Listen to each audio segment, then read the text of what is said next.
The naming is going recklessly on, in spite of anything that I try to do. I had a very good name for the estate, and it was musical and pretty. The Garden of Eden. The new creature says that it's all woods and rocks and scenery, and therefore has no resemblance to a garden. Says it looks like a park. Consequently, without consulting me, it has been new named Niagara Falls Park. Well, this is sufficiently high-handed, it seems to me, and already there's a sign up. Keep off the grass. My life is not as happy as it was. Saturday. The creature eats too much fruit. We're going to run out, most likely. We! Again, there's that word, that creature's word, that is its word. It's mine too now, apparently, from hearing it so much. Good deal of fog this morning. I do not go out into the fog myself. The new creature does. It goes out in all weathers and stumps right in with its muddy feet and talks. It used to be so pleasant and quiet.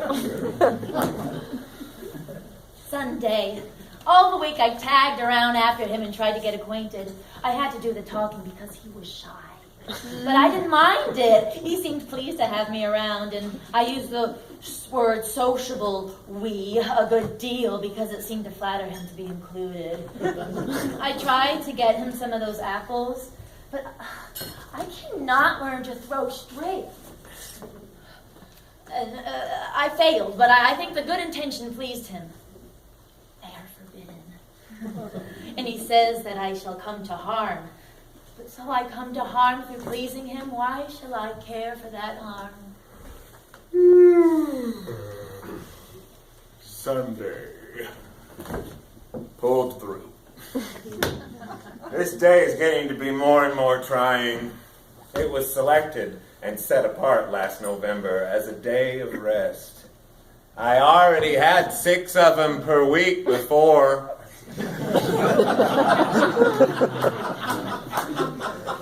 This morning, I found the new creature trying to clod apples from that forbidden tree.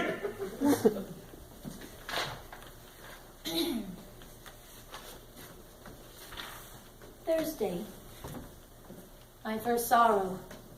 Yesterday he avoided me and seemed to wish I would not talk to him. I could not believe it, and thought there was some mistake, for I loved to be with him, and loved to hear him talk, and so how could it be that he could feel unkind toward me when I had not done anything? But at last it seemed true. So I went away and sat lonely in the place where I first saw him in the morning that we were made. And I did not know what he was, and I was indifferent about him. But now it was a mournful place, and every little thing spoke of him. My heart was very sore. I did not know why very clearly, for it was a new feeling, and I could not make it out. Monday. The new creature says that its name is Eve. That was all right. I have no objections to that. It says that I am to call it by that name when I want it to come. I said it was superfluous then.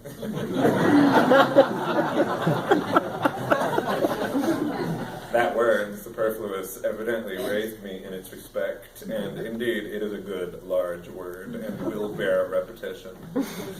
It says it is not an it is a she.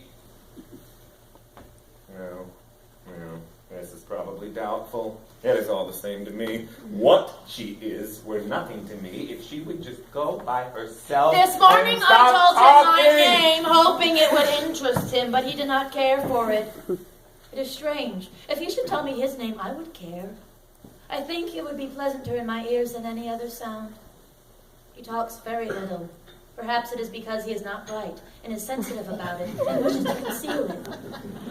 Although he talks little, he has quite a considerable vocabulary. This morning he used a surprisingly good word. He evidently recognized himself, for he worked it in twice afterward casually.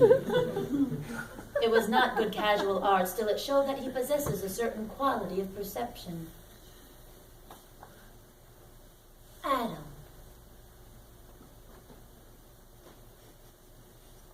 Adam?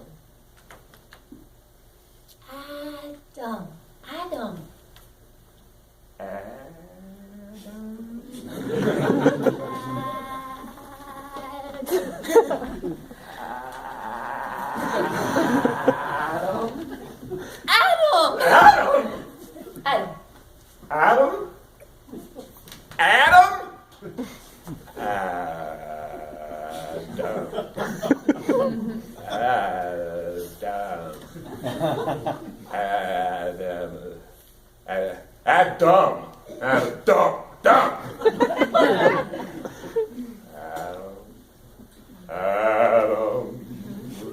Adam?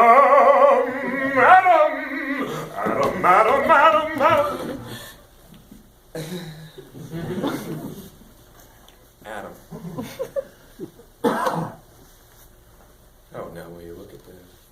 Will you look at this? Now she has littered the whole estate with execrable names and offensive signs. This way to the whirlpool. This way to Goat Island. Cave of the Winds, this way.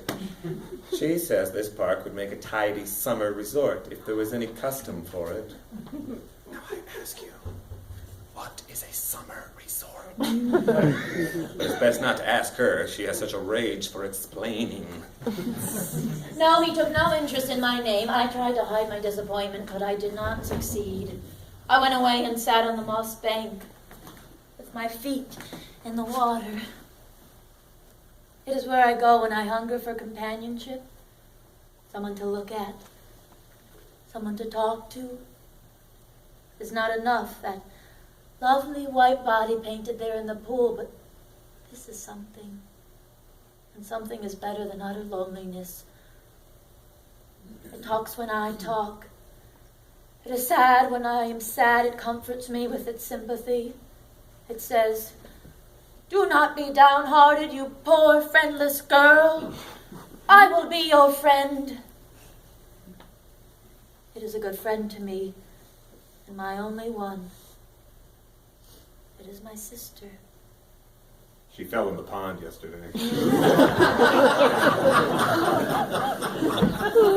When she was looking at herself, which she is always doing. She nearly strangled. She said it was most uncomfortable. And this made her sorry for the creatures that live in the pond, which she calls fish. Where she continues to fasten names onto things that don't need them. And they don't come when they're called by them anyway, which is a matter of no consequence to her. She's such a numbskull anyway. So, she got a lot of fish.